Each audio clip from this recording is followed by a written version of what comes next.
Hello everyone, welcome back to my channel. कैसे हैं आप सभी लोग? My name is Nidhi. I hope you all are doing absolutely good. अगर आप यूपीएससी दीदी को फॉलो करते हैं तो आपको याद होगा कि कुछ दिन पहले ही हमने India US interim trade deal पर एक वीडियो बनाई थी। अब उस डील के अकॉर्डिंग जो यूएस ने भारत पर 50% तक का टैरिफ लगाया हुआ था because of course Russian oil जो हम खरीद रहे थे रशिया से, तो उससे गुस्से में आके एज पनिशमेंट यूएस हम पर 50% तक का टैरिफ लगा रहा था, उसको घटाकर 18% करने की बात हुई। और काफी प्रोग्रेसिव डील इसको कहा जा रहा था। यस, इसका कुछ क्रिटिसिज्म भी था, लेकिन भारत के लिए 50% से 18% तक का आंकड़ा वाज अ बेटर डील। ठीक है। अब यहाँ मैं आपको बता दूं, this was an interim deal. अब ये साइन नहीं हुई है पूरी तरह से, इंटरिम है।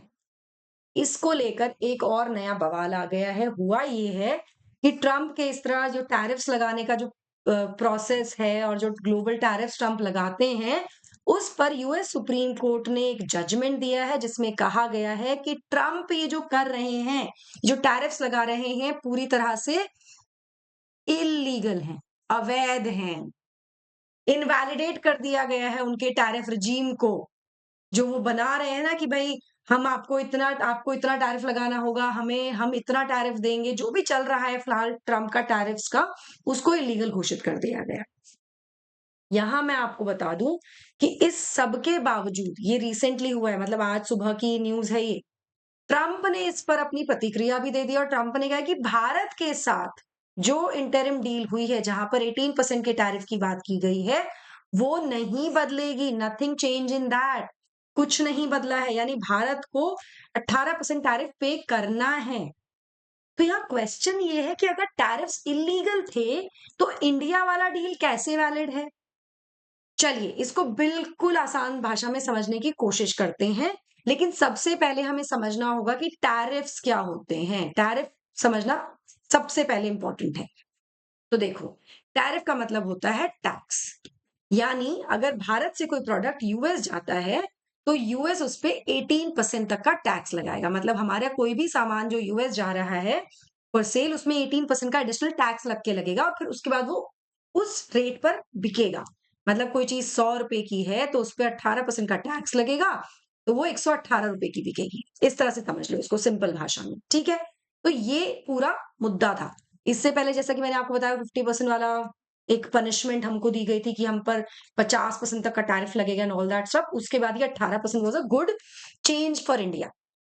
ठीक, हम होपफुल थे। अब हुआ क्या है? हुआ ये है कि यूएस के सुप्रीम कोर्ट ने कह दिया है कि भाई देखो, ये जो ट्रंप के टैरिफ्स है ना, ये सब क्या हैं? इलीगल हैं, ये जायज नहीं है। और ये वर्डिक्ट आया है 6-3 की रूलिंग पर अगेंस्ट प्रेसिडेंट ट्रंप। यहां पर कोर्ट के द्वारा ये भी कहा गया कि केवल कांग्रेस के पास पावर है to tax and set tariffs. अकेले राष्ट्रपति ऐसा नहीं कर सकते हैं। राष्ट्रपति के पास इतनी वाइड पावर्स नहीं है। ठीक है। टैरिफ लगाना किसका काम है? कांग्रेस का काम है। मतलब प्रेसिडेंट इमरजेंसी लॉ का यूज करके ग्लोबल इंपोर्ट टैक्स नहीं लगा सकते हैं, जो कि यहां ट्रंप के द्वारा किया गया। ट्रंप के द्वारा मिसयूज किया गया IEEPA 1977 का act, which is international emergency economic powers act of 1977, जिसका इस्तेमाल किया जा सकता है नेशनल इमरजेंसी घोषित करने के लिए। राइट। लेकिन टैक्स नहीं लगा सकते हो, इसका मिसयूज किया गया है। यहां पर यह भी कहा गया कि कोई भी एक्स्ट्रॉर्डिनरी पावर्स यहां पे राष्ट्रपति को नहीं दी गई हैं, जिसके चलते ये कोर्ट ने जो ट्रंप के टैरिफ का जो पूरा झोल चल रहा था ना, उसको क्या कर दिया है? इलीगल घोषित कर दिया है। ठीक है। अब थोड़ा सा डिटेल समझ लेते हैं कि एग्जैक्टली हुआ क्या। देखो, नंबर्स की बात करते हैं। जो डेटा है वो कहता है कि जितने भी टैरिफ्स आए हैं, वो टैरिफ्स जो हैं वो 89 बिलियन डॉलर से 175 बिलियन डॉलर तक आए हैं, कलेक्ट हुए हैं। ठीक है। अब अगर ये सब इलीगल है तो people can file refund lawsuits, claim करना शुरू कर देंगे लोग। और अगर ऐसा होता है तो एक एवरेज अमेरिकन फैमिली पर लगभग $1,000 का एक्स्ट्रा बर्डन पड़ा है इस सब के चलते। ये जो टैरिफ रेवेन्यू कलेक्ट हुआ है ना, इसके चलते। यहां मैं आपको बता दूं, इस पूरे कियोस्क से 1000 कंपनीज सू कर सकती हैं to get their money back, और जो रिफंड्स हैं वो इंडिविजुअली भी स्यूड फॉर हैं। मतलब ये बहुत ही बड़ी एक तरह से कह सकते हैं कि मेस क्रिएट कर दी गई है। अगर ये रूलिंग जो है, जो टैरिफ्स हैं इनको इलीगल घोषित कर दिया है, और इसको संभालेंगे कैसे ट्रम्प, फिलहाल ये तो समझ में नहीं आ रहा है। यहाँ पर मैं एक और बात आपको बता दूं कि देखो, जब भी टैरिफ लगता है तो अल्टीमेट कॉस्ट किस पर पड़ता है? अल्टीमेट कॉस्ट कंज्यूमर पर पास ऑन होती है। ठीक है? इसका इम्पैक्ट जीडीपी पर पड़ता है, इसका इम्पैक्ट कॉस्ट ऑफ लिविंग पर पड़ता है, इस तरह की चीजों पे इम्पैक्ट पड़ता है, और ये हम नहीं कह रहे हैं, ये डेटा कह रहा है। डेटा जो कि एक रिपोर्ट हाल ही में पब्लिश हुई है जिसका नाम है Trump tariffs tracking the economic impact of Trump trade war. जो ये ट्रेड वॉर चल रहा था ट्रम्प का, उसके इम्पैक्ट को जब ट्रैक किया गया तो ये पूरा का पूरा डेटा निकलकर सामने आया कि जो इलीगल रेवेन्यू कलेक्ट हुआ है वो $89 बिलियन से $175 बिलियन तक का हुआ है, जिससे हाउस होल्ड कॉस्ट जो पड़ा है पर फैमिली वो 1000 पर फैमिली पड़ा है डॉलर्स में। जो नए ग्लोबल टैरिफ की बात की जा रही है वो 10% की बात की जा रही है। यहाँ पे जो प्रपोज भारत को जो रेट दिया गया है वो 18% का रेट दिया गया था under the new interim pact, जिसके बारे में मैंने बात की है। और नॉट जस्ट दिस, इससे जीडीपी पे भी इफेक्ट होगा, यूएस के रिड्यूस हुआ है। ठीक है? इस रूलिंग में सिंपल ये कहा गया है सुप्रीम कोर्ट के द्वारा कि भाई प्रेसिडेंट ने अपनी इमरजेंसी पावर्स का यूज किया है, और वो इमरजेंसी पावर्स एक्सीड करती हैं लीगल लिमिट्स को, मतलब he does not have that authority only. यहां पर कुछ चीजें ऐसी हैं जो टैरिफ से अनअफेक्टेड होंगी, मतलब जो डिसीजन आया है, सॉरी, कुछ टैरिफ जो है वो अनअफेक्टेड है इस डिसीजन से। जैसे कुछ इंडस्ट्रीज हैं जो जिस पर ये अप्लाई नहीं होती हैं, लाइक जो इंडस्ट्री स्पेसिफिक टैरिफ्स हैं on steel, aluminium, lumbar and automobiles, यहां पर ये कोर्ट की रूलिंग अफेक्ट नहीं होती है। तो आप ये ध्यान रखिएगा कि कुछ इंडस्ट्रीज पर ये इम्पैक्ट नहीं पड़ेगा। ये कहाँ कहा गया है? ये कहा गया है under section 232 of the trade expansion act of 1962, excuse me, जो कि अलाउ करती है प्रेसिडेंट को कि वो रिस्ट्रिक्ट कर सकते हैं imports on national security grounds, इसके आधार पर। एज अ रिजल्ट, ये जो सेक्टर स्पेसिफिक टैरिफ्स हैं ये ऐसे के ऐसे ही रहने वाले, despite the ruling that has come from the honourable supreme court of America. ठीक है? अब यहाँ क्या है, यहाँ पर एक बैकअप प्लान भी लेकर आ गए हैं। उन्होंने कहा है कि भाई तीन, जब ये रूलिंग आई उसके 3 घंटे के अंदर ही यहाँ जो ट्रम्प महाशय हैं उन्होंने क्या कर दिया, इम्पोज कर दिया 10% का ग्लोबल टैरिफ, जो कि ये उन्होंने कहा है कि देखो as a president this he can do, वो ये कर सकते हैं। कांग्रेस तक जाएगा, कांग्रेस इसको अप्रूव करेगी, उसके लिए 150 दिन का समय लगेगा।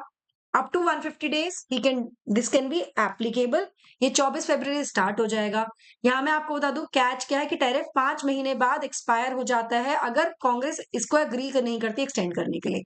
ठीक है? तो मतलब राष्ट्रपति ऐसा कर सकता है यहाँ पे, लेकिन कैच ये है कि भाई 150 डेज में इसको कांग्रेस के द्वारा अप्रूव करना पड़ेगा, लेकिन टैरिफ लगा दिया गया है। तो एक तरह से यहाँ पे जो ट्रेड एक्ट है 1974 का, उसका सेक्शन 122 ट्रंप ने उसको साइड करते हुए कहा है कि बैलेंस ऑफ पेमेंट के इशू के लिए ऐसा किया जा सकता है when US buying too much from abroad and not selling enough. ठीक है? ये यहाँ पर दे दिया गया है। साथ ही मैं आपको बता दूं कि ट्रंप काफी ज्यादा नाराज थे इन 6 जजेस में से, पर्टिकुलर 2 जजेस से, हुआ नील गॉर्सच एंड एमी कॉनी बैरेट। क्यों? क्योंकि भाई इन दोनों का अपॉइंटमेंट इनके द्वारा इनकी नियुक्ति की गई थी, अपॉइंटमेंट इनके द्वारा हुआ था, तो काफी नाराज भी है ट्रंप इस पूरे जजमेंट से। ना भारत के साथ इसका इम्पैक्ट क्या पड़ने वाला है? क्या अब मोदी सरकार कैंसिल कर देगी यूएस इंडिया ट्रेड डील को?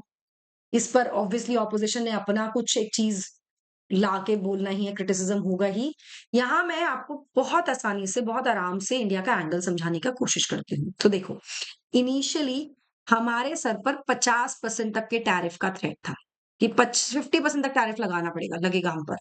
क्यों लगेगा? उसके पीछे का रीजन बहुत ही सिंपल था। रीजन ये था कि भाई भारत रशियन ऑयल खरीद रहा है, और भारत के रशियन ऑयल खरीदने से देखो हमारे लिए वो अच्छा था क्योंकि हमें क्या मिल रहा था, हमें सस्ता मिल रहा था, हमें सस्ते दाम पे ऑयल मिल रहा था, क्रूड ऑयल मिल रहा था। तो इंडिया के लिए अच्छी सिचुएशन थी, लेकिन यूएस उससे नाराज था। US was angry with us, तो एज अ पनिशमेंट हमें 50% का टैरिफ लगा था। यूएस नाराज क्यों था? कि भाई रशिया यूक्रेन वॉर हम भूल गए क्या? रशिया यूक्रेन वॉर के चलते ये सब हो रहा था कि हम इनडायरेक्टली रशिया को सपोर्ट कर रहे हैं इन दी वॉर।